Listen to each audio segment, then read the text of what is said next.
Hey YouTube, welcome to the Off-Grid Mountain Homestead. Got a little organic pest control video today, part of my IPM strategy for this year. But today's topic is moles, voles, whatever have you in your garden, burrowing pests. Specifically today's content is going to be moles because that's what we have been battling this spring. Organic growing with manures and organic fertilizers brings in earthworms and all the stuff like that, so that in turn lures the moles in. Moles are supposed to eat earthworms, grubs, stuff like that, but they also damage your plants. So we had a bad problem with them up until the last few days because of the method I'm going to show you. But anyhow, you can see they eat plants too. They eat plant roots. So there's one of Mrs. Off-Grid's hostas right there that they have cut and killed, and you can see since I've used my pest control method, we got a new sprout coming up right there, so it survived. And they ate that one. She had some blue whale hosta up through there that's just devastated, and then ate the root crown off of this one over here where this marker is, but it's coming back. But let me show you the organic method. And side note before I get into it too, we've also lost like 20 potato plants from the moles. They just go and just cut the stem off right at the ground level, right below it where the little tunnel comes through. But you can see, you know, everything's recovered pretty good. Had to move a bunch, but anyhow, now on to the main content. There's multiple methods. I've tried different methods over the years. I've tried traps, I've tried the little bait worms, the blood meal spray, all kind of different things, and I finally found something that actually works. Short of smashing their tunnels and waiting for them to move and then smacking them with a hoe or a shovel, which is a surefire method of working. But anyhow, found a couple of other methods. So I'm going to show you the one that's worked so far, that I know it's worked. I would show you some mole tunnels, but as of the last 7 days, we have been mole free, knock on wood. Hold on, let me get some wood right here to knock on. There you go, knock on wood. But anyhow, using castor oil, this is Natural Elements Brown, mole and vole repellent, just 100% castor oil. You know, nothing toxic in it besides the castor oil itself. You know, it's you're not supposed to consume it, but you know, if you got a little bit on you and stuff like that, it's not really gonna hurt you. You'd have to drink a good bit of it. So this has worked for sure, and you can still smell it. It's best to apply this before a rain, or you can water it in. There's multiple application methods. You can use a pump up sprayer. You can use a foam cannon to spray the mole and vole repellent. So what you do, you take 1 cup of the mole and vole repellent, 1 cup. You can still see the residue in there, so that's another little side note. Whatever you're going to use to spray this stuff, you might as well write it off, because it leaves a greasy, I mean, you can see the greasy slime on it. So find you a cheap pump up sprayer. I'll put a couple links in the description to find this stuff. So whatever you're going to use, it's going to leave oily residue. So I did not use my foam cannon, because this is a rather expensive piece. You know, it's got different concentrations and stuff like that. So I did not use the foam cannon, but if you got one laying around that you want to use, you know, go ahead and just mix it up. Just take my ratio and just, you know, whatever ratio you're going to mix at, just make it match the dilution rate. So we'll just delete the foam cannon out, but that is a viable option. A lot of gardeners do a foam cannon to coat their entire plants.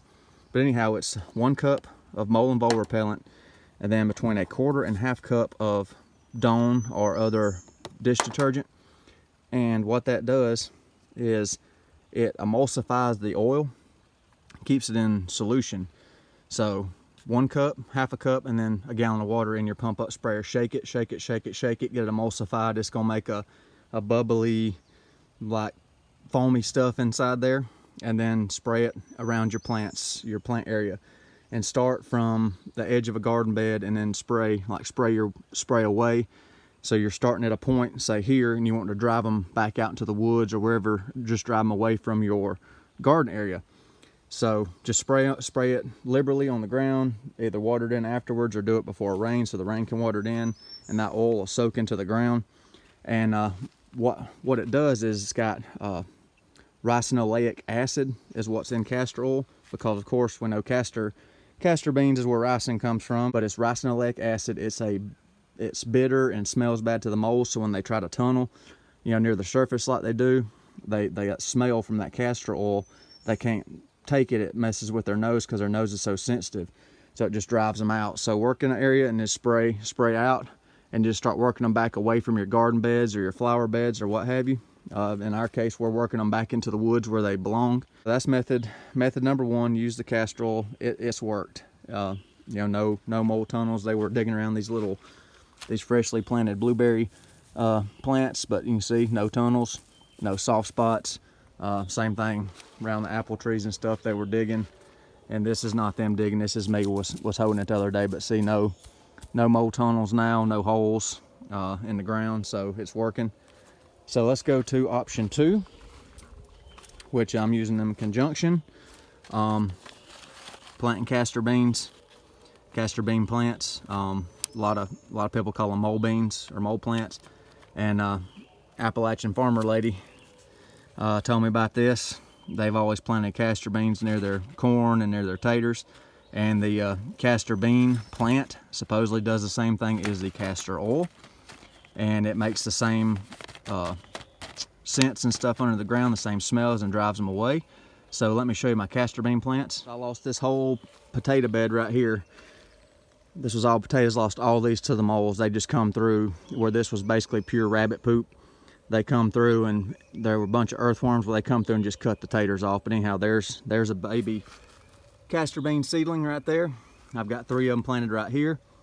It can be an invasive species, so use caution if you're planting these. And I've also got some planted up in the potato bed in between some of the rows. These can get like 10 or 15 foot tall if you're in a warm growing area within just a year. And then when they get their seeds, they make a seed pod, then they throw the seeds out. The seed pod will dry and pop, and then the seed goes launching. So use caution, if you're going to use castor plants, actually grow them. Just make sure, kids or dogs, stuff like that, can't get a hold to them. It's hard to find information on how toxic they are as far as if you were to ingest them. But, just use abundance of caution when growing the castor plant. And another option, if you didn't want to plant the castor plant or mole bean plant, you could also, just buy a bulk of seeds. Which, this seed pack right here was 100 seeds. And a lot of people just go through the mole tunnel, and they'll just poke a hole down in the tunnel and drop a castor bean every so often down the mole tunnels, if that's what you have. So I've not actually, I can't say if that works or not. I actually did throw a couple of them down in some mole tunnels, but verifying that actually worked, I don't know.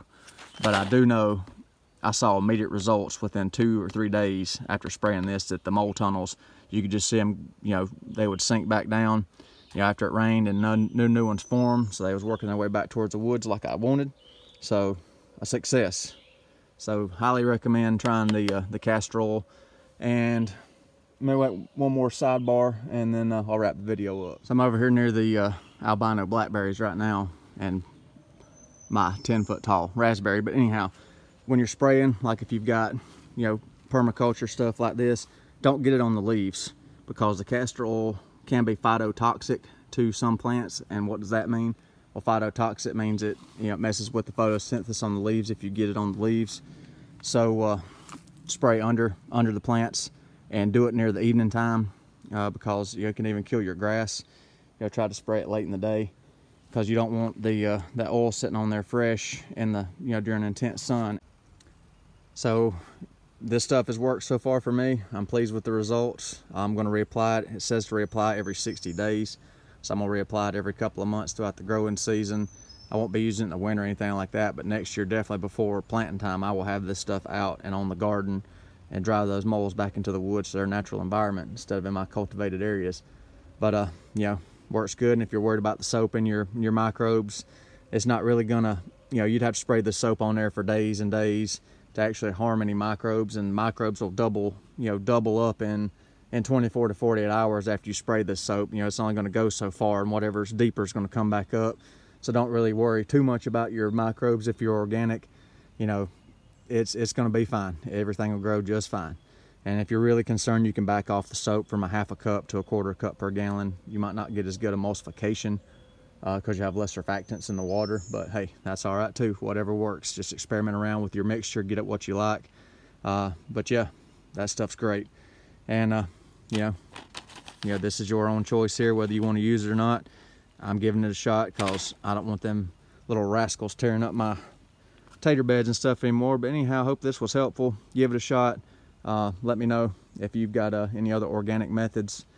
This one worked for me and I'm sticking with it. So thanks for watching the Off-Grid Mountain Homestead. If you don't mind, hit that like button. Questions, put in the comments. If you're not subscribed, I'd greatly appreciate a subscription. Y'all have a nice day.